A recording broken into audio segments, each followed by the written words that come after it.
মহানগৰীত নৃশংস হত্যাকাণ্ড হানিখুচি হত্যা যুৱতীক প্ৰেম প্ৰত্যাখ্যানৰ বাবে হত্যা টিংখাঙৰ মৌচুমী গগৈক দুই সন্তানৰ পিতৃ ভূপেন দাসে হত্যা কৰাৰ অভিযোগ গুৱাহাটী মহানগৰীত চাঞ্চল্যকৰ ঘটনা মহানগৰীৰ ৰাজঘাটত দিনৰ পোহৰতে ৰাজপথত হত্যা কৰিলে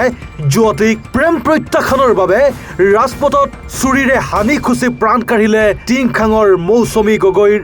সংকটজনক অৱস্থাত জিএমচিএইচত ভৰ্তি কৰোৱা হৈছিল যদিও কিছু পৰ পিছত চিকিৎসকে মৃত ঘোষণা কৰে হত্যাৰ অভিযোগ নলবাৰীৰ সৰিয়তলীৰ বিবাহিত পুৰুষ দুই সন্তানৰ পিতৃ ভূপেন দাসৰ বিৰুদ্ধে পেছাত ভূপেন দাস কেব চালক গুৱাহাটীৰ ভাড়াঘৰত থাকে ভূপেন দাসৰ পৰিয়াল কেইবা বছৰ ধৰি গুৱাহাটীত গাড়ী চলাইছিল ভূপেনে নলবাৰীৰ ঘৰত থাকে অকল ভূপেনৰ মাতৃ গাড়ী চলাবাৰ তাৰমানে সৰুৰ পৰা সি গুৱাহাটীতে গাড়ী চলাইছে তাৰমানে বিয়া কৰিছে ল'ৰা নাই ছোৱালী দুটা গম পোৱা নাই নিছিলে আহোঁতে আমি গম পালো গম পোৱা নাই বিয়া কৰাবাৰ হ'ল হয়নে দুটা ছোৱালী না ডাঙৰ ছোৱালীটোৰে 10 বছৰ হ'ল 12 বছৰমান হ'ল বিয়া কৰাবাৰ আৰু 8 বছৰ না কি 6 বছৰে চলি আছে মাক আছে মাকে জীয়া কটাকে গৈছে যাব গুৱাহাটীতে থাকে তাতে থাকে ইয়াতে মাকে অকলাই থাকে তাৰমানে দেখো আহে কেতিয়াবা এতিয়া আহিলৈ যাৰ মানে মাঘৰ বিহুত আহিলৈ তাৰমানে আৰু সেনেকেও আহে তাৰমানে মাঘৰ বিহুত আহে এক ৰাতি থাকি আৰু গুচি যায় এনে আমাৰ কাষৰে হয় আমাৰ খুৰী বুলি মাতে সি এনে ভতিজা হয় আমাৰ এনে একো নহয় তাৰমানে তাহাঁতে বেলেগ জাগাৰ মানুহ একে উঠি আহিছে 10 মানুহ আমি মালাকৰ মানুহ অকলাই ল'ৰা এটাই ছোৱালী 5টা ইতিমধ্যে আৰক্ষীয়ে আটক কৰিছে অভিযুক্ত ভূপেন দাসক পূৰ্বে কেইদিনমান আগতে মৌচুমী গগৈয়ে ভূপেন দাসৰ বিৰুদ্ধে পাণবজাৰ আৰক্ষী থানাত দাখিল কৰিছিল এজাহাৰ এটা গোচৰ পাণবজাৰ থানাত দিছিলে সেই গোচৰটো দিয়াৰ তেনেকুৱা গোচৰৰ ক্ষেত্ৰত যিখিনি প্ৰচিডিঅ'ৰ হয় সেইখিনি পাণবজাৰ থানাই সেই প্ৰচেছখিনি কৰিছিল আৰু তাৰ সেই ক্ষেত্ৰত যিখিনি কাম কৰিব লাগে তাৰ পৰা সেইখিনি তেওঁলোকে কৰি আছিল আৰু বাকী সেই গোচৰৰ ক্ষেত্ৰত কি আছে সেইখিনিও আমি গোটেইখিনি বস্তু ভালকৈ চাম এই যুৱকজনৰ বিৰুদ্ধে দিছিল ছোৱালীগৰাকীজনীৰ দেউতাকো আৰক্ষীতে কৰ্মৰত বুলি কৈছোঁ ডিব্ৰুগড় জিলাৰ টিংখাঙৰ মৌচুমী গগৈ চুৰিঘাটত নিহত মৌচুমী গগৈও আছিল বিবাহিত মৌচুমী গগৈৰ আছে এটি 10 বছৰীয়া কন্যা সন্তান আইতাকৰ লগত থাকে মৌচুমী গগৈৰ কন্যা সন্তান দুৰ্ঘটনাত মৃত্যু হৈছিল মৌচুমী গগৈৰ মৌচুমীৰ স্বামীৰ মৃত্যুৰ পিছত উভতি গৈছিল মাতৃগৃহলৈ 2021 চনৰ পৰা গুৱাহাটীত আছিল যুৱতীগৰাকী বিগত বৰ্ষৰ জানুৱাৰী মাহত ঘৰলৈ গৈছিল মৌচুমী গগৈ ইফালে গুৱাহাটীৰ চাঞ্চল্যকৰ ঘটনাৰ পিছত মৌচুমীৰ পিতৃগৃহত শোকাকুল পৰিৱেশ ঘটনাটো সম্পৰ্কে মই একো গম নাপাওঁ যেতিয়া নিউজত ওলাইছে তেতিয়াহে মই সম্পূৰ্ণ গম পাওঁ এনেকৈ সেইটো দিয়া হেৰিয়ত এতিয়া ডেথ হোৱাৰ পিছতহে গম পাইছোঁ বাকী আগৰ একো গম নাপাওঁ 2 বছৰমান হ'ল নেকি জানো ইমান সঠিক লিখিত হিচাপে আমাৰ হেৰি নাথাকে যে আহিছিলে তাই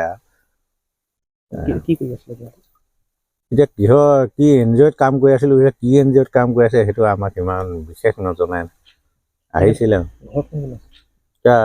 ভতিজাজন ভায়েক এজন আছে দেউতাক আছে ককায়েকজন থাকে জাগনত কিমান দিন থাকিলে জানো সিমান এটা হেৰি কৰিবলৈ নহ'ল আৰু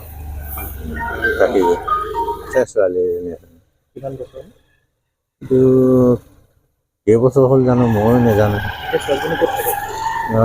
হেৰি আইতাৰ ঘৰতে থাকে এবছৰমান আগত জানুৱাৰীত আহিছে অনুমান মানে এতিয়া বাতৰিত দেখিহে হেৰি পাইছোঁ আৰু এতিয়া কোনোবা এজনে কিবা হেৰিয়ত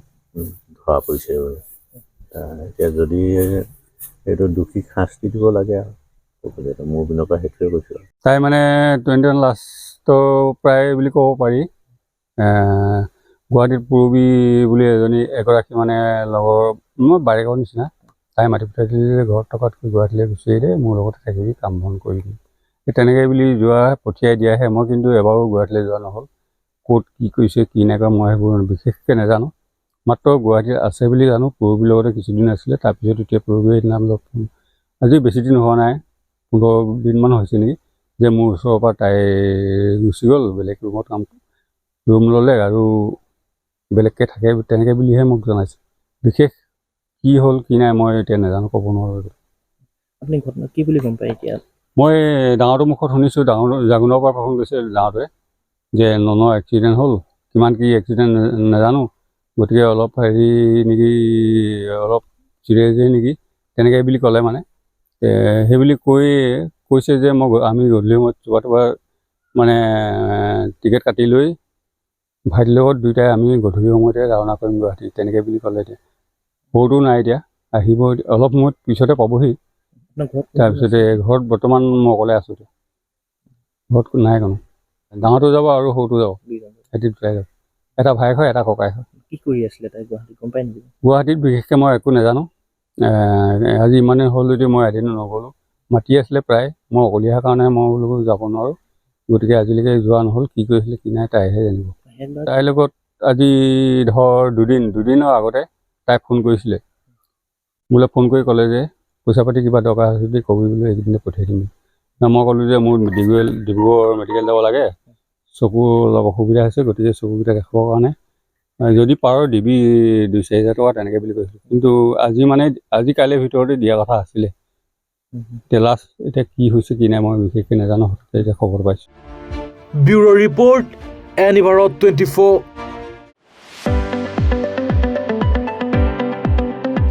ৰঙাপাৰাবাসীৰ বাবে সুখবৰ। আপুনি যদি দুচকীয়া বাহন ল'ব বিচাৰিছে, তেন্তে এতিয়াৰে পৰা আৰু চিন্তাৰ কোনো প্ৰয়োজন নাই।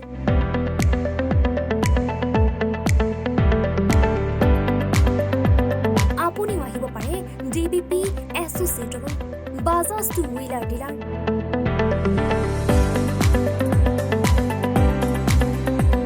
আমাৰ ঠিকনা ৱাৰ্ড নং 8, ঠাকুৰবাৰী ৰোড, ডাকঘৰ,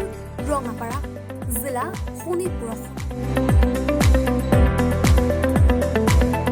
আমাৰ যোগাযোগৰ নম্বৰ